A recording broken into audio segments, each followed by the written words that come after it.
Very well. I shall give you Get Set and Go. Suburbia, funny next-door neighbours and perky music pop up in plenty of sitcoms, but only one show added the subversive theme of self-sufficiency in Surbiton that gave it the staying power to make it popular to this day. The Good Life helped turn its creators into genuine big beasts of television and made household names of its stars, which is what you'd expect from a show about two households. I quit work, and we become as damn near self-sufficient as possible. We've got bags of garden, we grow our own food. We keep some animals, chickens, a pig. We produce our own energy, recycle rubbish. We design the things we need. I'll show you what being a draftsman is really all about. Our Comedy Connections map marks out a journey from a time before The Good Life was planted, shows the part luck played in its flowering, how it grew, and what happened to its fruits. It's a 50-year showbiz saga through the fields of theatre, film, and of course, television. It was the most wonderful atmosphere. It was happy, happy, happy. Margo! Please go to the floor, I find! It was incredibly comforting to watch. It's a very warm show, and I remember it being on and just feeling so much better about life. The story of The Good Life begins in 1974 when the BBC were looking for a star vehicle for Richard Briers, who was about to break one of the cardinal rules of comedy: never work with animals.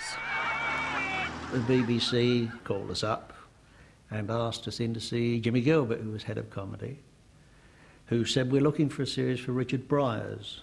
It was important to have Richard Briers playing the star role because he was well known throughout the land as being Mr. Sitcom. Richard Briers started out on TV in Brothers-in-Law. Like another star to be, June Whitfield, Briers appeared with Jimmy Edwards in The Seven Faces of Jim, before becoming a sitcom star alongside Prunella Scales in 1963's Marriage Lines. And it's the first anniversary we can celebrate. It's ages to our wedding one. Well, that's not for 9 months. Hello, darling. Yes, it is. He's got the parcel. I'll be back, Mum. Bye. Hello, darling. What's not for 9 months? Our wedding anniversary. Oh!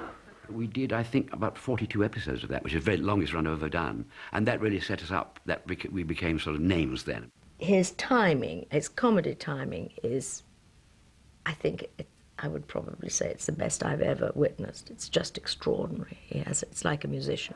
La la la la la, la la la la la. He is the bee's knees when it comes to knowing what to do with a script. Generous in that if anything is to be cut, I'll cut my lines, that doesn't matter. None of the big I am about Richard. John Esmonde and Bob Larbey started in TV writing sketches for The Dick Emery Show. Their first TV sitcom was Room at the Bottom, but their first hit was Please Sir, set in a school where the pupils were more streetwise than their naive teacher and looked about 10 years older than he did. Now, I'm sorry to disappoint you, but the 10-minute working day has not yet come to Fenn Street. You weren't expecting us to exercise our intellectuality under this sort of stress? What stress? Come to think of it, what intellectuality? Him! Oh, Rembrandt, looking over our shoulder all the time. Duffy! Now, I'm very sorry about this, Mr. Rembrandt. Please Sir made a star of John Alderton and led on to 47 episodes of its sequel, The Fenn Street Gang.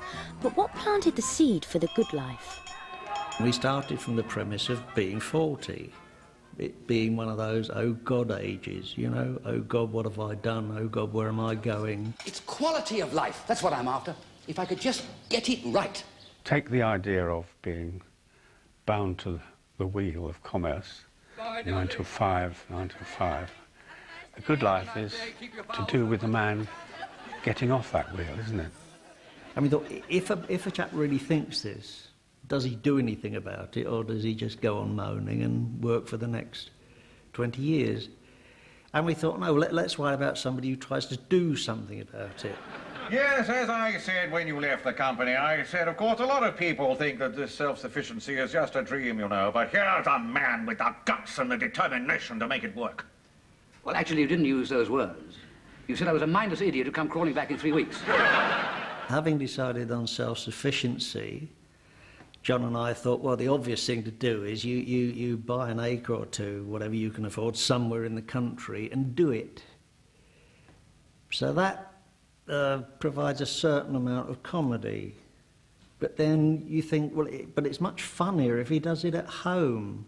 It's much funnier if he does it in Surbiton, in suburbia. You're totally insane. Jerry, we've never been saner in all our lives. Now, if you'll excuse me, I've got 300 weight of spuds to put in.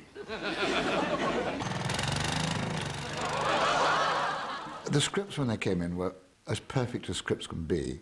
They weren't obviously funny, there weren't many jokes, but the characters developed instantaneously into real people.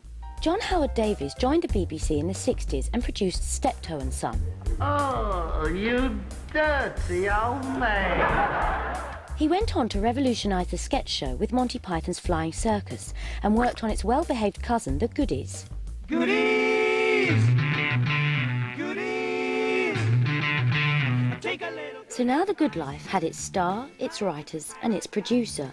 Their first duty was to find the farmer a wife. I was working in an Alan Ayckbourn play, a trilogy called The Norman Conquests. One evening, somebody said Richard Briers was in front.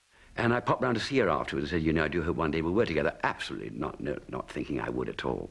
He said, I have a script that I'm going to do for the BBC. Would you mind if I just popped and you could read it, to play the wife? In 1965, Felicity Kendal made her first screen appearance in Merchant Ivory's Shakespeare Waller, based on her family's theatre company touring India. A year later, she bumped into John Gielgud on her Vespa in The Mayfly and the Frog. What the hell are you staring like that for? Have you never seen a naked man before? No, I haven't.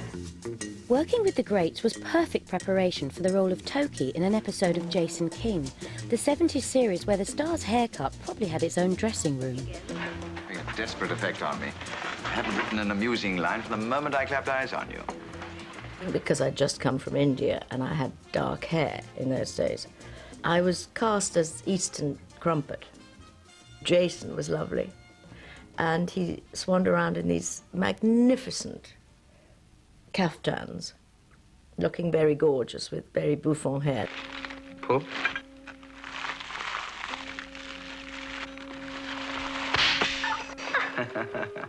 Alan Ayckbourn's plays, The Norman Conquests, would be a fruitful source of future TV talent. Also in the cast was Penelope Keith, soon to become famous as the monstrous Margo Leadbetter. It was patently obvious to all of us who'd seen the plays who should play what. So Ayckbourn, who incidentally was at school with me, and accused me of casting plagiarism. And of course he was quite right. I mean, pinched his cast from The Norman Conquest and bung them into a television series.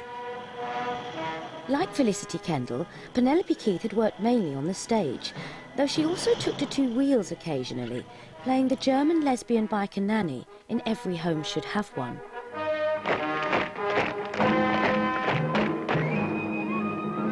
Mrs. Brown. Lottie von Gelbstein. Oh, hello. Oh, come in. You must forgive Richard. He thinks you're from Mars. No, Hamburg.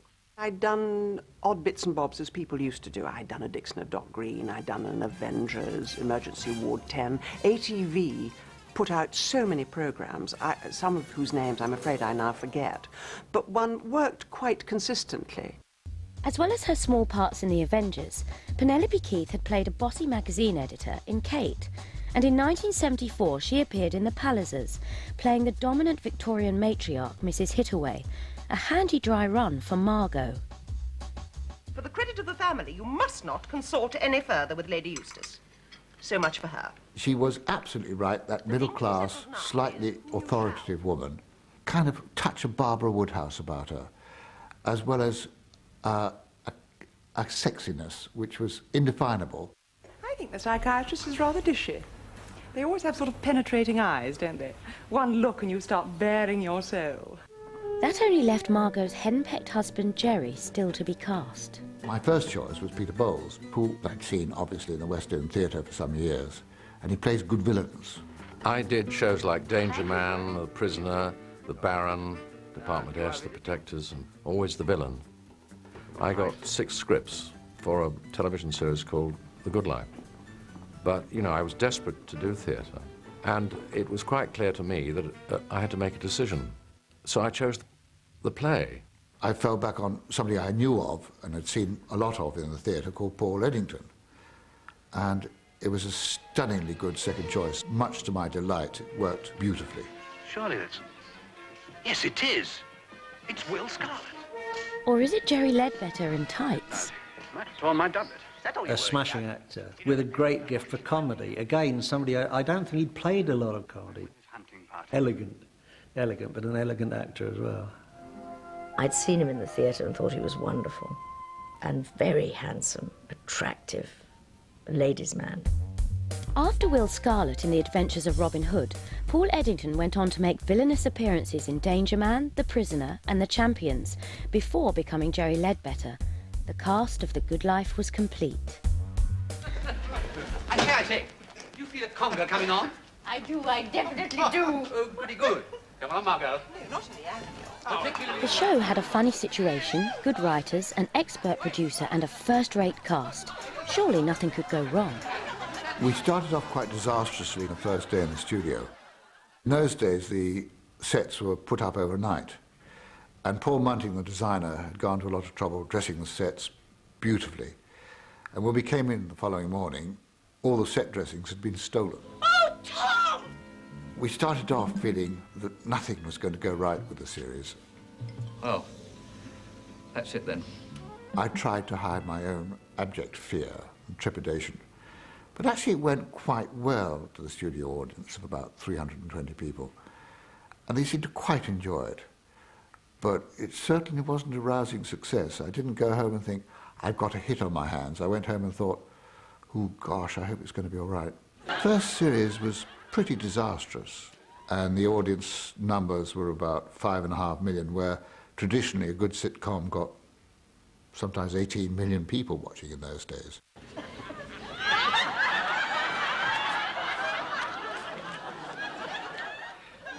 Well, if that's the best you can do, we'll be here till Christmas. Well, thank you very much, Tom. Goodbye. It was a wonderful thing in those halcyon days. Things were allowed to grow.